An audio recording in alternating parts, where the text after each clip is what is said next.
Assalamualaikum warahmatullahi wabarakatuh. Nama saya Fajar Maulana, NIM akhir 12. Di sini saya akan mempresentasikan makalah ke-10 tentang merancang strategi arsitektur visi dan membedakan visi dan misi. Yang pertama, pengertian strategi arsitektur visi.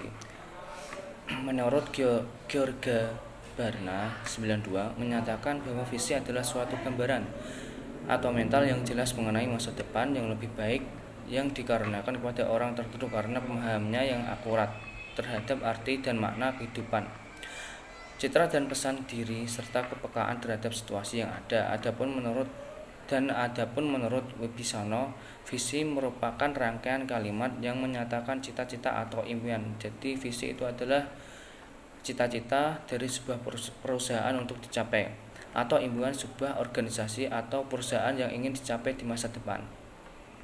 Dalam kehidupan sehari-hari, kita bisa menyebut visi dengan cita-cita.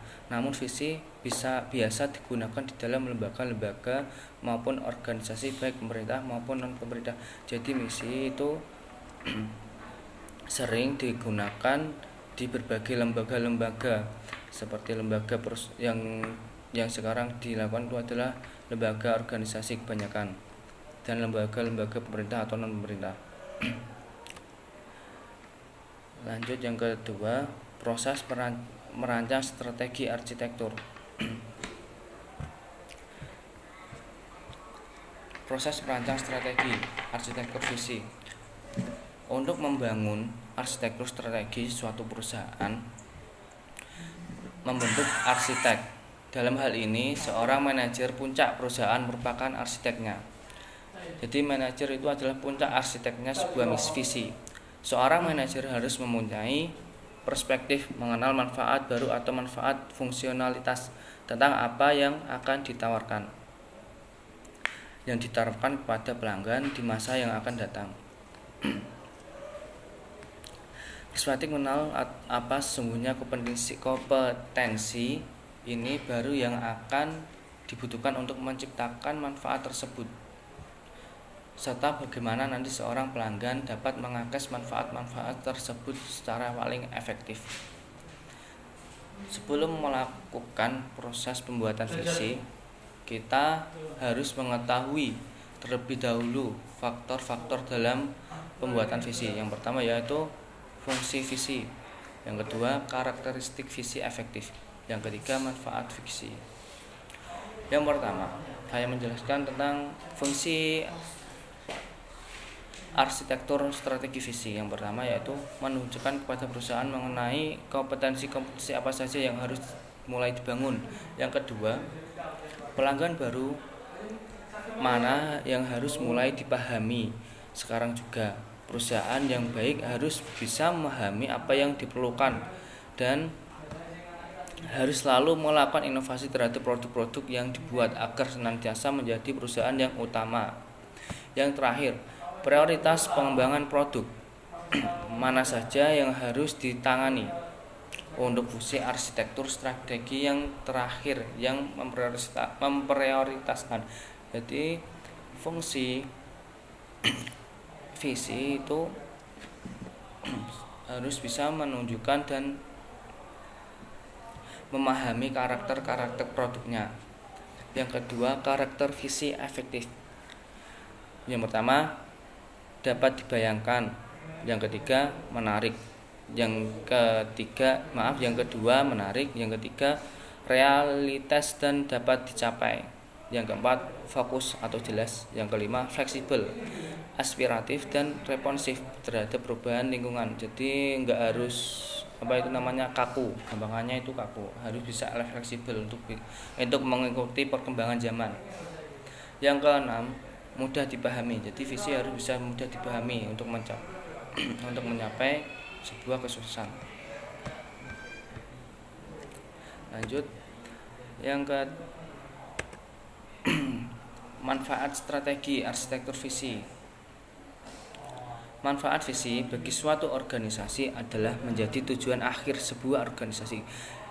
Jadi manfaat misi itu suatu organisasi yang menjadi tujuan akhir dari sebuah organisasi. Kemudian menjadi media untuk menjabati kondisi organisasi saat ini dan di masa depan. Selain itu, visi digunakan untuk meningkatkan standar. Jadi visi itu meningkatkan standar kerja organisasi dan menumbuhkan rasa memiliki terhadap suatu organisasi. Sehingga dengan adanya visi dan manfaat-manfaat yang diterima setelah adanya visi. Oke, lanjut. Yang mengembangkan pertanyaan visi. Visi suatu perusahaan mendefinisikan keadaan masa depan yang diinginkan atau pandangan ideal tentang masa depan yang ingin diwujudkan dan secara potensial akan terwujud. Visi strategis menggambarkan aspirasi manajemen untuk menjalankan bisnis. Jadi visi itu strategi untuk mengembangkan aspirasi manajemen untuk menjalankan sebuah bisnis. Jadi sebuah bisnis itu harus ada cita-cita atau visi yang bisa dicapai. Dengan demikian, visi strategis mengarahkan perusahaan ke arah tertentu, mematahkan jalur strategis atau harus diikuti, membangun komitmen terhadap tindakan di masa depan dan membentuk identitas organisasi. Yang kedua, kita masuki pengertian misi. Pengertian misi menurut Whelan, misi merupakan rangkaian kalimat yang menyatakan tujuan atau alasan eksistensi organisasi yang memuat apa yang disediakan oleh perusahaan kepada masyarakat baik berupa produk atau jasa.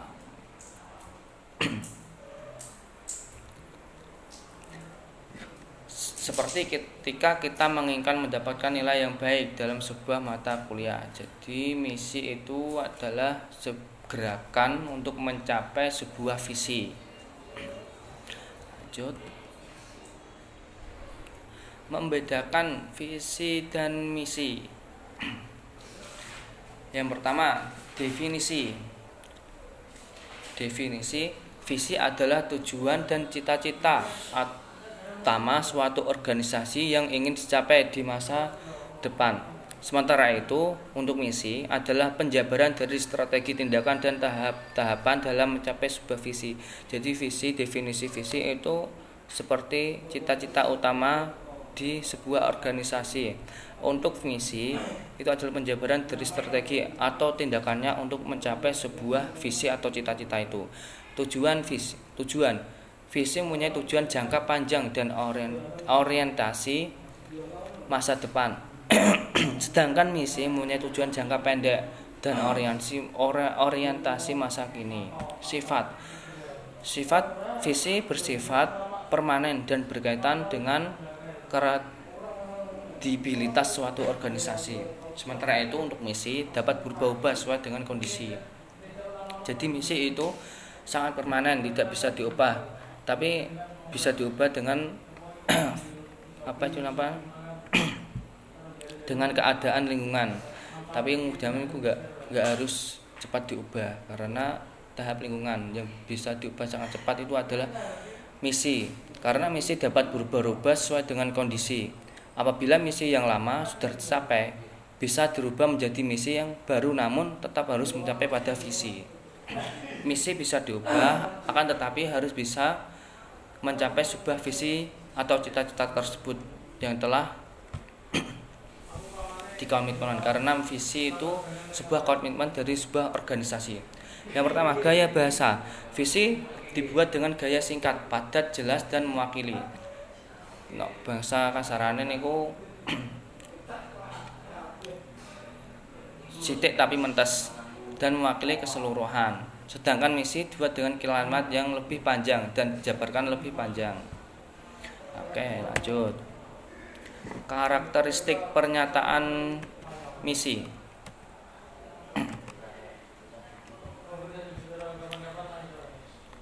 Yang pertama adalah deklarasi sikap. Pernyataan misi lebih dari sekedar pernyataan detail spesifik. Pernyataan misi merupakan deklarasi sikap dan pandangan. Contoh, pernyataan misi yang baik memungkinkan pencapaian dan pertimbangan beragama tujuan dan strategi alternatif tanpa kemudian menghambat kreativitas manajemen. Yang kedua, orientasi konsumen. Sebuah pernyataan visi yang baik mendeskripsikan maksud konsumen, produk atau jasa, pasar, filosofi, dan teknologi dasar suatu organisasi. Pernyataan misi seharusnya dapat itu menurut Certo. Pernyataan misi seharusnya dapat mendefinisikan apakah suatu organisasi itu dan apa yang dicita-citakannya cukup spesifik sehingga tidak memasukkan bisnis tertentu sekaligus cukup luas sehingga memungkinkan pertumbuhan yang kreatif, membedakan suatu organisasi dengan organisasi yang lain. Untuk yang ketiga, deklarasi kebijakan sosial. Istilah kebijakan sosial merangkum filosofi dan pemikiran manajerial di level tertinggi dari suatu organisasi. Oleh karena itu, kebijakan sosial mempengaruhi pengembangan pernyataan misi bisnis. Masalah-masalah sosial memaksa para penyusun strategi untuk tidak hanya mempertimbangkan apa yang perlu dilakukan organisasi bagi para pemegang saham, akan tetapi apa tanggung jawab perusahaan terhadap konsumen, aktivitas lingkup hidup, kaum minoritas, komunitas, dan kelompok-kelompok lainnya. Masalah kelompok-kelompok lainnya. Sekian presentasi dari saya. Jika ada kekurangan, mohon dimaafkan. Allahu wafiq ila al-wamitoriq. Wassalamualaikum warahmatullahi wabarakatuh.